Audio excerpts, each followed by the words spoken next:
Welcome to the world of basketball sneakers.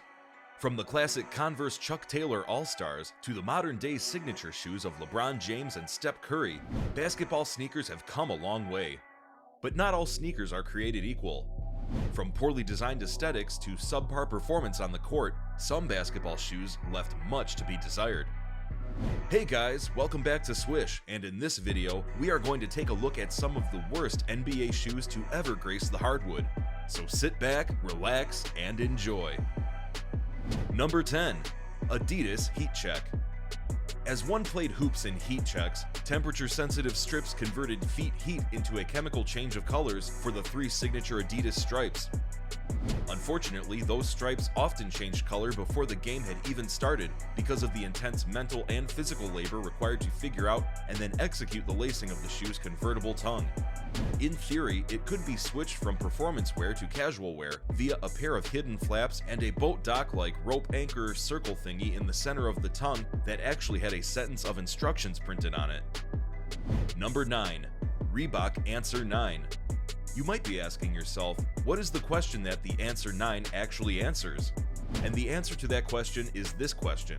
Hey, what did they do with all of the leftover Stormtrooper helmets when the original Star Wars trilogy wrapped production? Reebok melted them down to make Answer 9s, and they missed the target as badly as the original Stormtroopers always did. Number 8. Nike LeBron 13. The LeBron 13 is a shoe truly worthy of its unlucky number. The showcase model dyed in the same color as the interior of your favorite uncle's '89 Cadillac Brougham. These kicks will go down as little more than an asterisk to the King's impeccable career, so much so that the quarter is adorned with a giant rubber asterisk.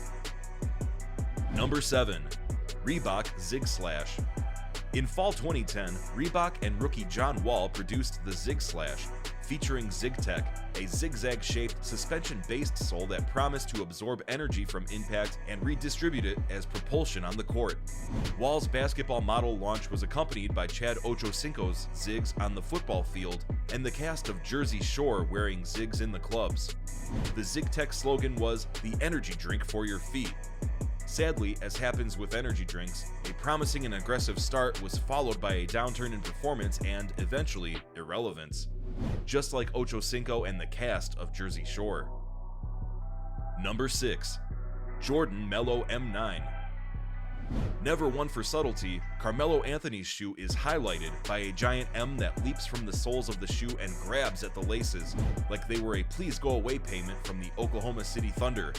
The M9 is so ugly, MJ's Jumpman can be seen trying to sail as far away from the center of the shoe as possible. Number 5. Adidas Garnett 3.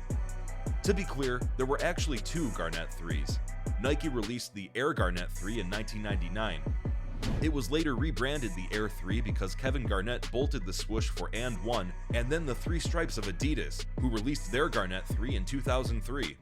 The shoe was so uninspiring that it ultimately led to the disappearance of KG's signature series altogether, foreshadowed by his actual signature on the side of the Garnett 3, printed so thin and so tiny that it too seems to be disappearing.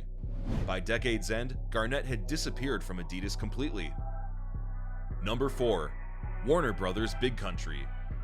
Warner Bros. Became so NBA obsessed that the movie studio decided to enter the sneaker game. No, seriously. Their two big signees were Glenn Rice and Bryant Big Country Reeves. Rice soon departed for a Nautica deal. No, seriously. So Reeves, a 7-foot Vancouver Grizzly out of Oklahoma State, became the face for the WB brand. The shoe itself looked like the biggest, whitest version of the kicks one finds in the wire bin at the back of your local discount store. The kind you buy because you need something to wear that you don't mind getting dirty while you're doing yard work. That's pretty much perfect because these days, Reeves is retired and working his cattle ranch in Oklahoma. We can only hope that as you watch this, he's on a tractor wearing a pair of red clay-caked WB Big Countries. Number 3. Reebok Preacher Ice.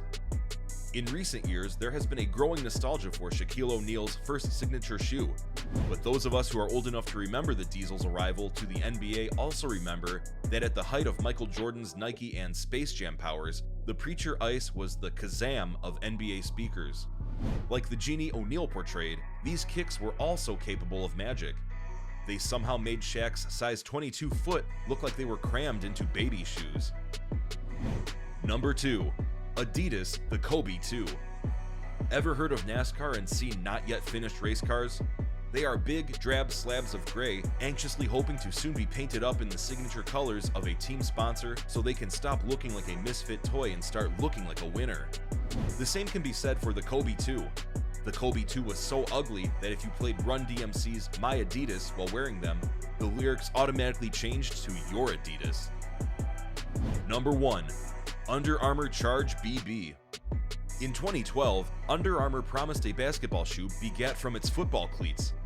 It looked and felt more like a cousin from Tony Stark's closet, the Mark I version from the start of Iron Man's origin story that he couldn't walk in and also damn near killed him. The designers promised a shoe so tough and tight that it could even eliminate the need for players to have their ankles taped. In reality, the two-piece collar and tongue were so rigid, they had to be opened up and slipped on like a ski boot, and the Swiss cheese sole turned into ice skates as soon as the gym floor picked up any dust. If you are the kind of person who has spent their quarantine binging horror films, make sure to search for Charge BB reviews on YouTube. They're way scarier than any of the Saw movies. One reviewer says shortly after an unboxing, "I just hope I don't get beat up while wearing these."